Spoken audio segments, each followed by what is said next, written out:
Hello, guys, and welcome to my reactions and thoughts to Week 8 in the NFL. Starting off, we obviously have Vikings Rams. As we all know, this was a very good game. I thought the Rams played very well. Cooper Kupp and Puka clearly, are going to be, lighting things up, especially in their division, I think, and showed that Stafford still has it. The Vikings, it definitely was a face mask. I'm not denying that, even as a Packers fan. And the thing about it is that they still had to drive the length of the field and get a 2 point conversion, is what I'll say. And I think the Rams were playing very soundly. Obviously, to be up 28-20, you had to have been handling the game pretty well. Obviously, there was a lot of calls that kind of went in the Rams' favor at key moments, and not all of them I agree with, but it's kind of the way the game is. And with the Vikings, the way that their offense has been performing, I kind of expected more. But Darnold, I mean, obviously the Vikings kind of tough skid, and who knows if they rebound. I think that their defense really got exposed against a high level quarterback and good weapons, so we'll see how they recover. Moving on, we have Patriots Jets. Clearly a game that's kind of very odd to me. I didn't watch this live. I watched it after the fact. Kind of knew that the Jets just, they had issues obviously in this game. It didn't really come into play that they missed an extra point at the beginning, obviously, but at the end of the game they had like fumble issues and they just weren't, doing very well. I mean, Brees Hall was running all over New England this game and he was doing really well, and Rodgers was spreading the ball around. It wasn't, a perfect game, but it definitely looked like a game that the Jets should win. They just couldn't capitalize, to get enough points, really. The defense of the Jets really stepping it up at the end. I think they were giving up some things, passing and that sort of thing, but you know ultimately, yeah, they weren't able to hold them enough, to win, but kind of a complete team loss, for the Jets. Yeah. Eagles, Cincinnati. I thought that Cincinnati was doing a good job of, spreading, but Joe Burrow spreading the ball around, getting it to various wide receivers. Although there were some throws that I was like, this just doesn't seem like, a spot you throw to, from him, kind of forcing it a little bit.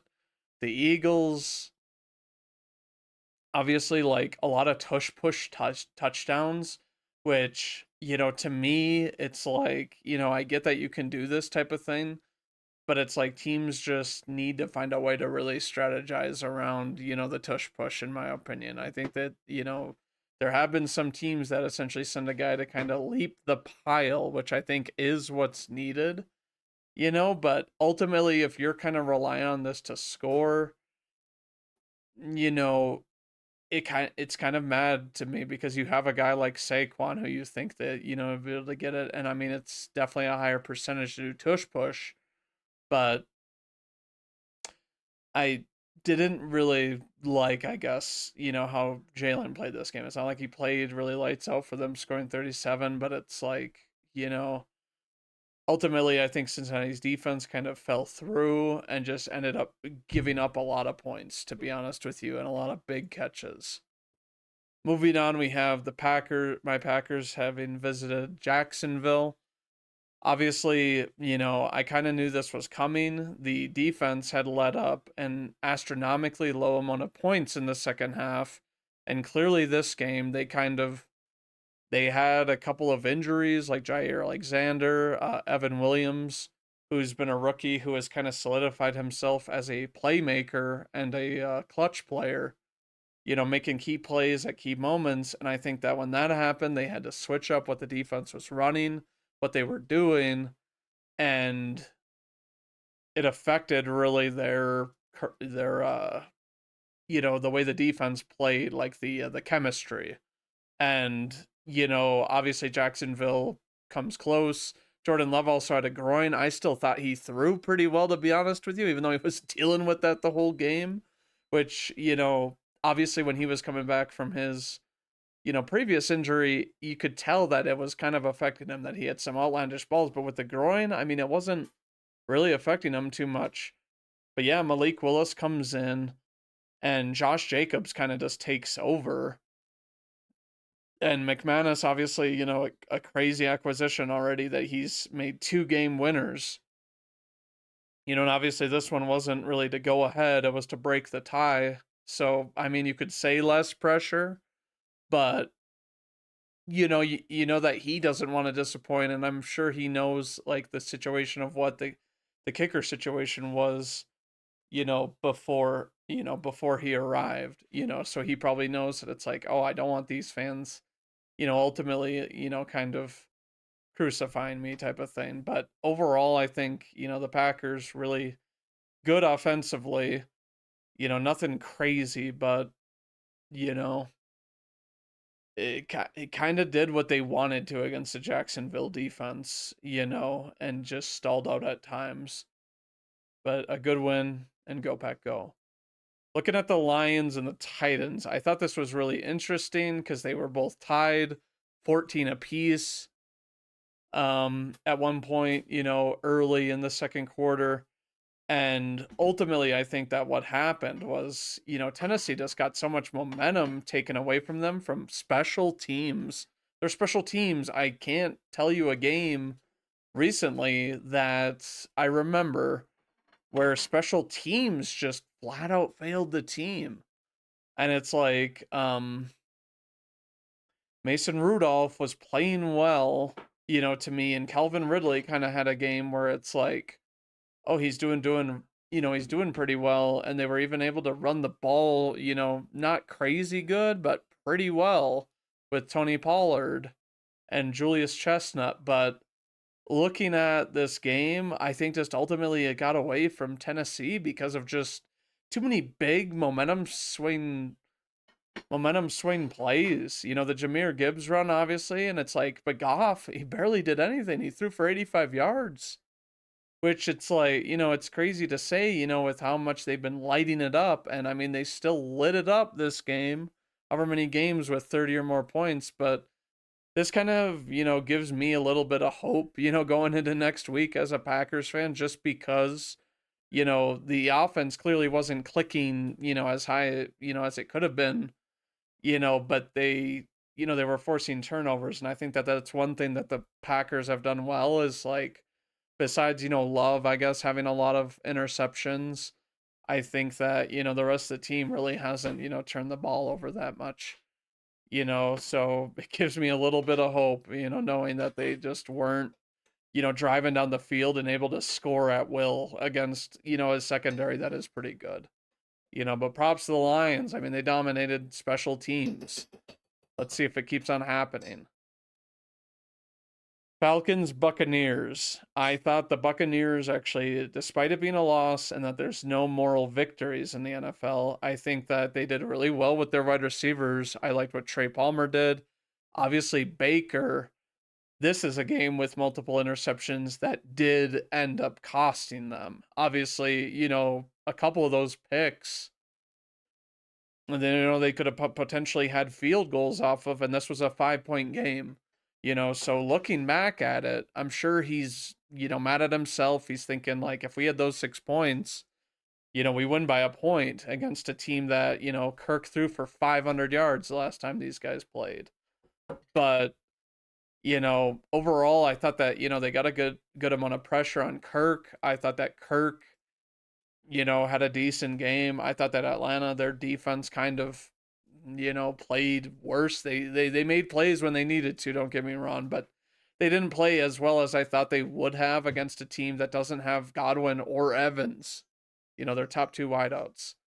But kind of a crazy game for, Atlanta. And I mean, I feel like there's still a little bit of issue with the chemistry there, amongst the offense.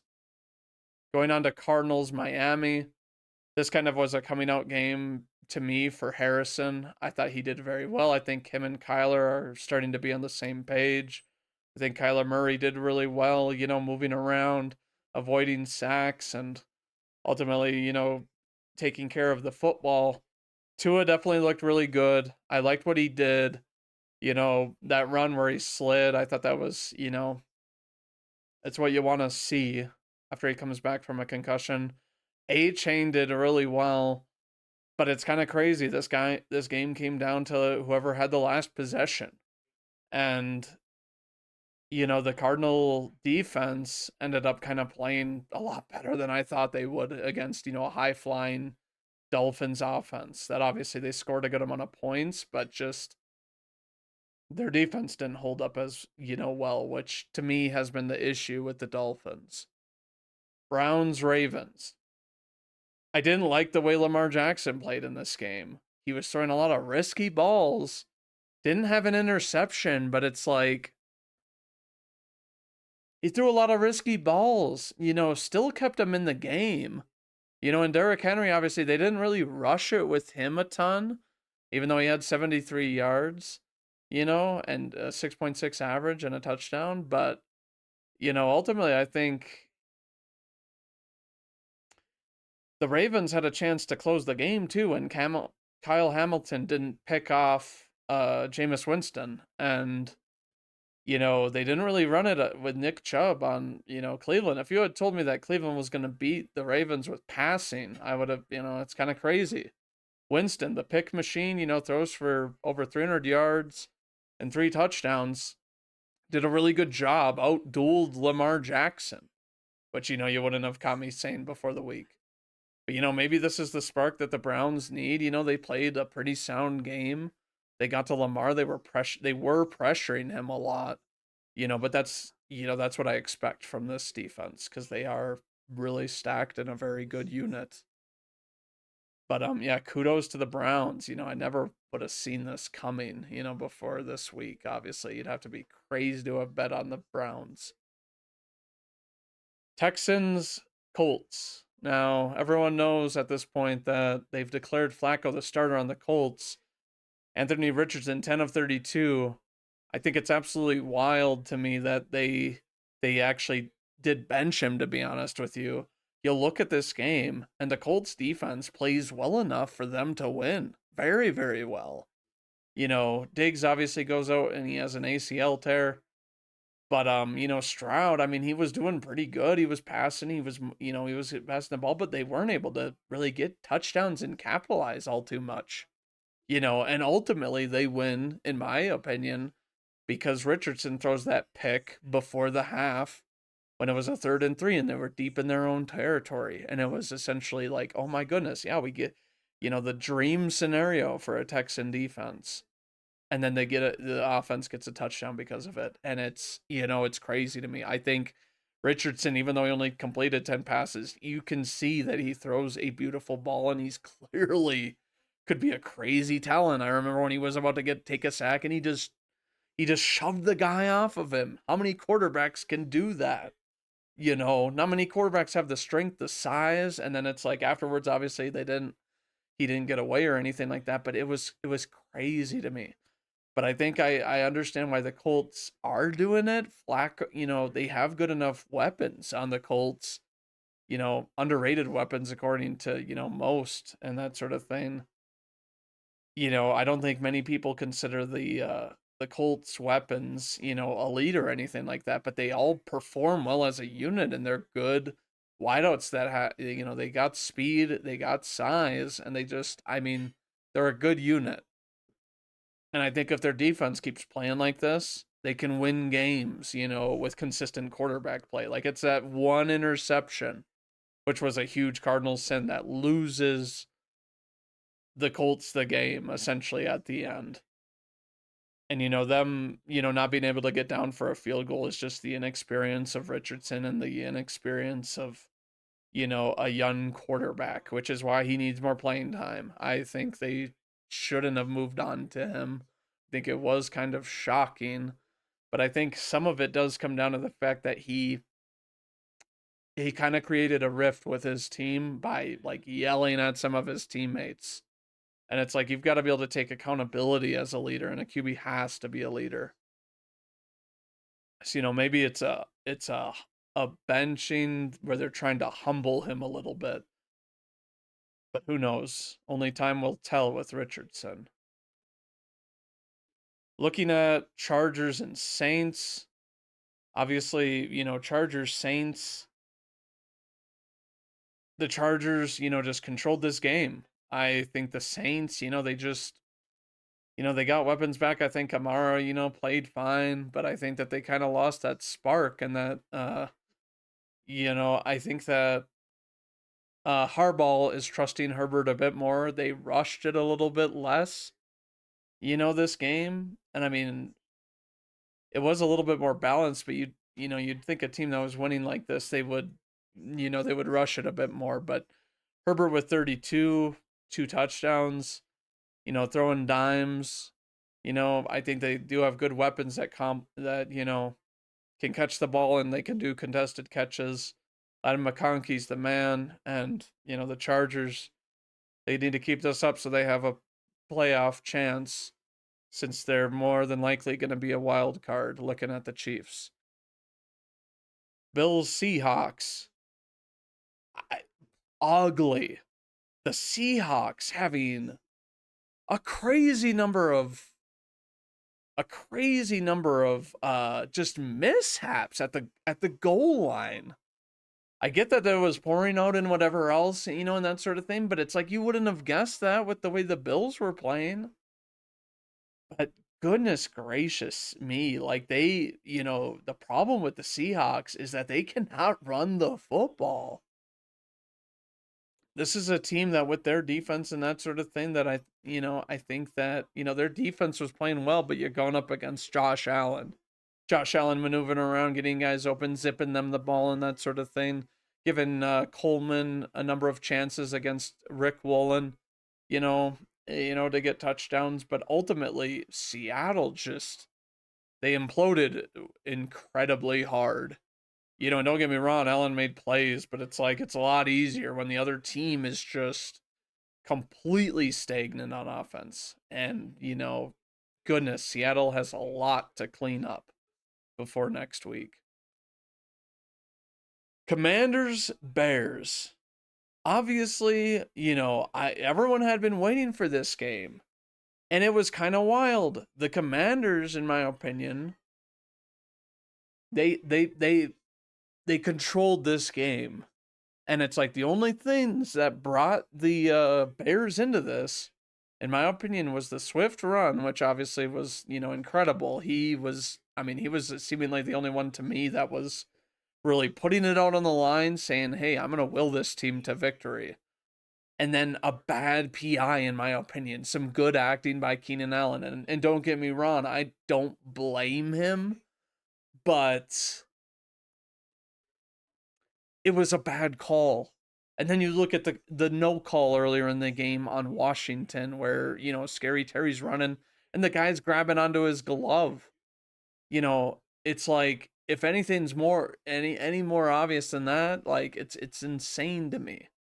And then obviously, the Bears with full advantage and Jaden Daniels though doing it, and it reminded me a little bit of my boy Rodgers, back in the day, running around scrambling there and then bombing it up, and he got enough strength on it, even though he's got the injury, but he looked good despite that. Obviously the injury probably wasn't affecting him too much.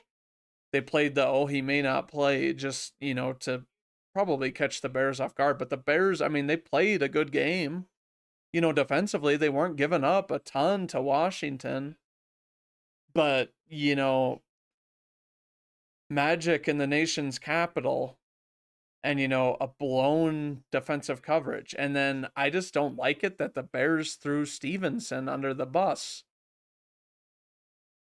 Maybe it was his assignment and that sort of thing. But, like, I feel like you also kind of just screwed up as the Bears in the second half. They had that fumble where they handed it to their center and whatever.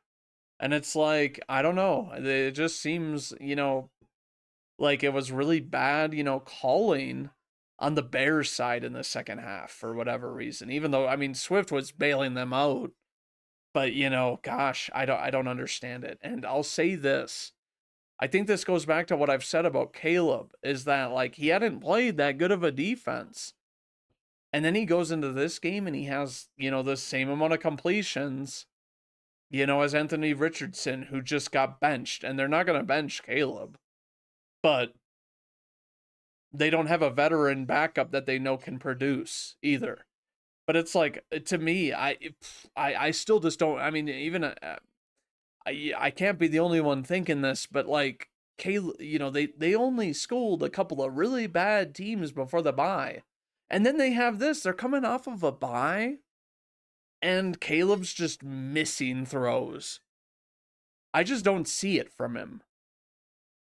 And it's like the tough part of the schedule is coming up, and that's why I've said to people, I'm like, if they can perform against, the tough end of the schedule, which means the whole NFC North, and then I mean a couple of the other like hard teams they play are like the Seahawks and the Niners, which those two teams are pretty inconsistent. I would say the Niners are definitely performing not terribly, but they're far from what they were last year.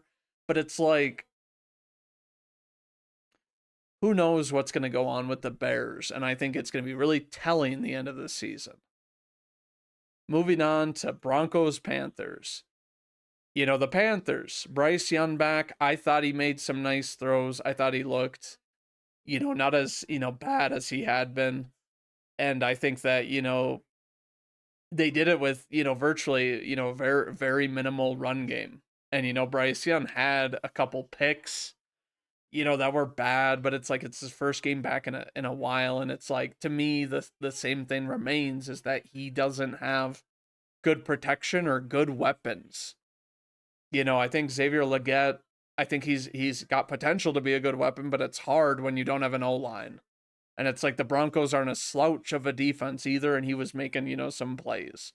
So I would definitely, this definitely gives me a little bit of confidence, more confidence than what I had when they benched Bryce Young, but because they did play a decent defense, but the Broncos, Bo Nix, really dicing teams up, making good throws, calculated throws.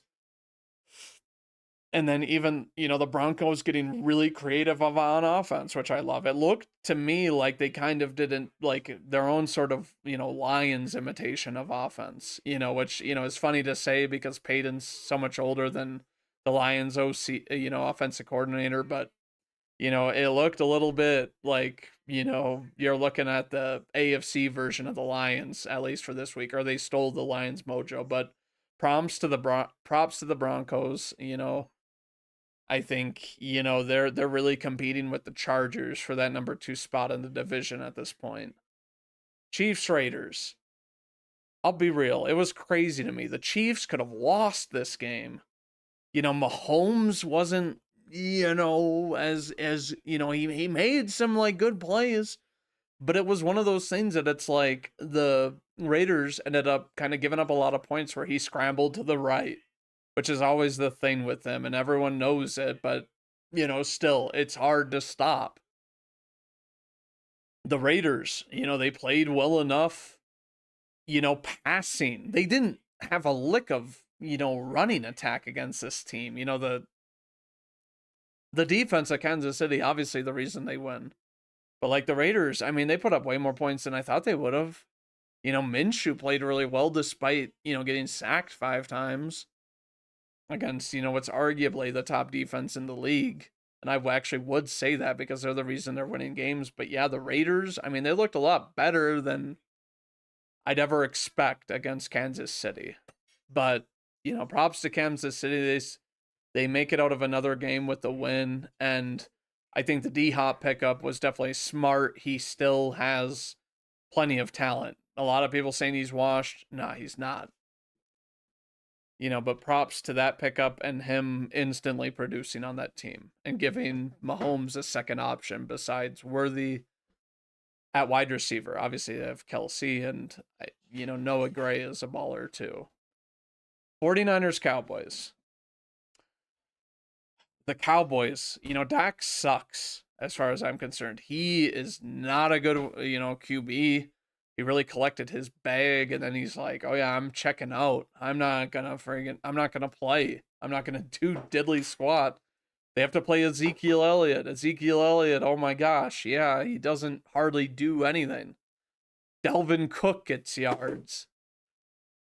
Overall, to me, like, and then you have CD who does have like a really good game, but it's like you don't have anyone else doing anything.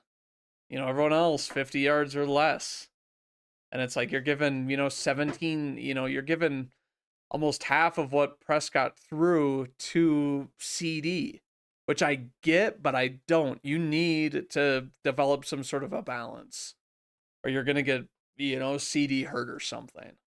Brock Purdy, not a crazy good game, but he played well. Isaac Garendo was like a breath of fresh air. I think, I think that the Niners just have a scheme for, having good running backs and that they can excel in the scheme. And he added some much needed speed, fresh legs, obviously, but I'd like to see more of him when they run it. Not that Mason is bad, but maybe as a change of pace back, because he did good things, and hadn't seen the field all year. But overall, good on the Niners to, hold it to this game in this game. And I would also like to say, give my condolences to Charvarius Ward's family due to the passing of his daughter. I heard the news and I'm just like, it really sucks. And that shouldn't happen to any father ever. So I'm going to take a moment of silence here and then we'll move on to the final game.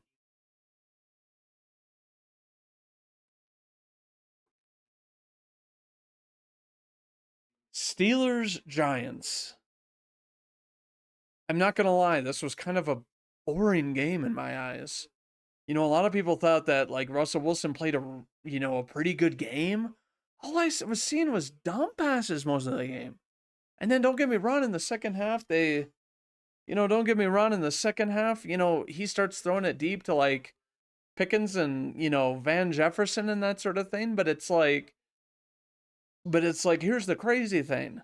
You look at, Pickens and Van Jefferson's yards, and Pickens has 74. His lawn was 43. So he essentially had, 3 receptions for, like 40 yards before that. And this is George Pickens. And then Van Jefferson, who isn't a deep threat and whatever else, but and it's like, oh, he only had 5 targets too, which I mean is great. You caught 80% of your targets. And then Van Jefferson, caught 80% because he had the same amount of targets, the same amount of receptions for 62 yards, where his lawn was 36. So I mean, he had a little bit more higher of an average, on the 3 other, passes, but like it was crazy dump off pass time, and I feel like I was watching somewhat of a replay of last year with the Broncos. The only difference is that the Pittsburgh, their defense is obviously performing better than the Broncos were last year. And it's like the Broncos also didn't have a run game, and Najee Harris is a baller, and Warren does well as well. I don't think he did very well this game for whatever reason, but Najee Harris was ridiculous. And I mean, at the end of the game, the Giants definitely like were stopping the run, but they were getting gouged on the pass. So it's like, is it Russell Wilson or is it the fact that they're playing the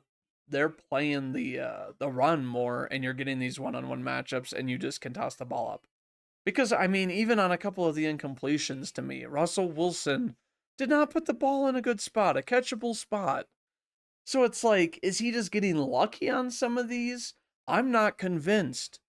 And don't get me wrong, I'm a Russell Wilson hater. I think he was essentially a POS when he was on the Broncos because he got his first head coach fired, and then Sean Payton lost complete belief in this guy. And it's like, and now, you don't have as good of a offense as, the Broncos do not have as many weapons, in my opinion, as the Steelers have, even though, people are like, oh, the Steelers are a defensive team. Like Najee Harris, Freiermuth, Washington, Pickens, and then even Van Jefferson, they're good enough weapons. And it's like those guys all can do good things. And then you look at the Broncos, they've got Cortland Sutton, who, maybe he's a little bit more sure-handed and he's, got a bit more experience, which sets him apart. But like obviously Pickens has a higher ceiling, still a pretty young, very young wide receiver. And but it's like, the Steelers to me, it's like they just have a more balanced offense, which is making it easier for Russell Wilson to perform. It's like the same thing as that he had Marshawn Lynch. Not saying Najee Harris is Marshawn Lynch, but it's like if you don't actually plan for him, he's gonna run over some guys. He's too strong of a back. But like, the Giants, I thought, played pretty well. Obviously, some things didn't go their way. The fumble on Daniel Jones. Obviously, they had forced a fumble on, Fields, and then Watt, of course, makes it even Steven, in terms of that in a couple minutes. But, looking at this game, I think that, the Steelers are happy they're winning. But I think that you'll look at the Giants, and I think that Daniel Jones is, playing better than people are thinking because people just want him gone. But I think he's playing well for how much he's getting beat up. If he were paranoid, man, he'd be throwing, 3 picks a game. But ultimately, you guys, that is my thoughts on week 8. I thought it was a very crazy week, obviously, where it's like a lot of, end of the game winnings besides a couple teams like the Eagles, the Lions. I guess you could say the Steelers, in a way, obviously, because they held on defense, but ultimately, some games, and some crazy things, and then some more injuries, which is unfortunate. I'm not a huge fan of Diggs, but it kind of sucks that the Texans are kind of marred by this injury bug, and I mean they really need Nico Collins back. But otherwise, if you like the video, if you like to see NFL content, I upload twice a week on Tuesday and Friday. Um, Leave a like, comment, subscribe. I would love to engage with any one of you. But as always, this is Castcast, and go Pack Go.